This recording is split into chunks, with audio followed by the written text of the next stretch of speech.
30 September 2014। স্টুডেন্টে আমার প্রায় শেষ দিকে, মানে একদম শেষ না, কিছু আরো বাকি আছে, আরো 2 বছর বাকি আছে। এটা আমার হচ্ছে 15তম সেমিস্টার, মানে হচ্ছে ফিফথ ইয়ারের একদম লাস্ট সেমিস্টার। তো আমি শেষ দিকে এসে একদম একা পড়ে গেছিলাম। আমার প্রায় সব ব্যাচমেটই গ্রাজুয়েশন শেষ করে ফেলছে, মাত্র দু একজন বাদে। তো আমি একদমই টোটালি দলছুট হয়ে গেছিলাম সেই মুহূর্তে। খুবই খারাপ দিন কাটতেছিল। তো এমন সময় আশীর্বাদ হয়ে আদনান আমার লাইফে আসে। মানে অদনান। অদনান আমার থেকে প্রায় 3 ইয়ারের জুনিয়র।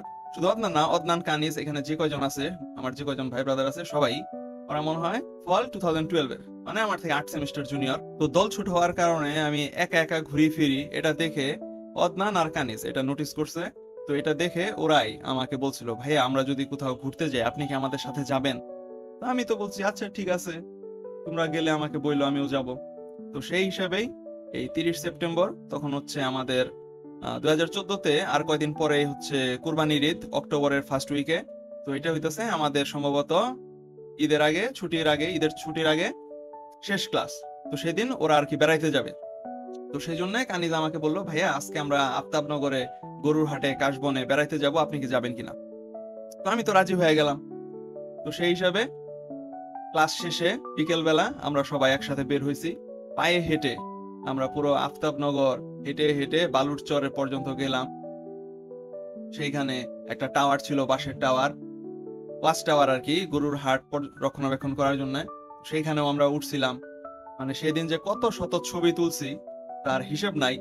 মানে দিনটা অনেক মেমোরেবল একটা দিন। এত সব ছবি আমার কাছে এখন খুঁজেও পাইতেছি না, মাত্র যে কয়টা আর কি ফেসবুকে পেলাম সেই কয়টাই ডাউনলোড করে এই ভিডিওটা বানালাম। অ্যাকচুয়ালি মনে হয় 200-250 মতো ছবি তো হবেই আমার কালেকশনে ছিল সেই দিনকার। আমার ল্যাপটপে, পুরনো তখন যে ল্যাপটপটা ইউজ করতাম সেটার মধ্যে ছিল, ল্যাপটপটা নষ্ট হয়ে গেছে, এই জন্য ডাটাগুলো এই মুহূর্তে অ্যাক্সেস নাই। আজকে ফেসবুক মেমোরির কল্যাণে এই দিনটা মনে পড়ে গেল। ফেসবুক ঘাঁটতেছিলাম, তখন মেমোরি চেক করলাম। তো দেখতে দেখতে স্ক্রল ডাউন করতে করতে নিচে এই দিনের ছবিগুলা পেলাম, দেখে তো আমার মনে পড়ে গেল, এই সেই দিন 10 বছর হয়ে গেছে, অথচ মনে হয় মাত্র কয়দিন আগে। মূলত এটাই ছিল আদনান, কানিজ ওদের সাথে আমার ফার্স্ট ট্রিপ। এরপর থেকে আমাদের সম্পর্ক আর কি এত ভালো হয়। এর আগে সিনিয়র জুনিয়রের মতো আর কি সম্পর্ক ছিল, সালাম দিত অদনান আমাকে, আমি মাঝে মধ্যে পাত্তা দিতাম, কখনো দিতামও না। মূলত এরপর থেকে অদনান আর কানিজের সাথে আমার সম্পর্কটা আরো গভীর হয়। এরপরে আমরা অসংখ্যবার অনেক জায়গায় ঘুরতে গেছি। মানে যে কয় বছর ছিলাম এরপরে, এটা তো 14 সেপ্টেম্বর, আমি 2016-র আগস্ট পর্যন্ত আর কি স্টুডেন্টে ছিলাম। তো এই সময়ের মধ্যে বা এর পরেও আমরা একসাথে অনেক জায়গায় ঘুরতে গেছি, অনেক আমাদের মেমোরি আছে। তো সেইগুলার সবগুলো শুরু হয় এটার মাধ্যমে। এই 30 সেপ্টেম্বর 2014-তে ফার্স্ট আমরা যে ঘুরতে গেছিলাম একসাথে, এটার মাধ্যমেই এই আমাদের এত একটা লং জার্নি শুরু হয়। তো এই জিনিসটা দেখে আমার খুব, মানে নস্টালজিক হয়ে গেলাম। 10 বছর হয়ে গেছে অদনানের সাথে আমার এই উঠা বসার। বলতে গেলে এক রকমের আবেগ আপ্লুত হয়ে গেছি আমি ফেসবুকে এই ছবিটা দেখে।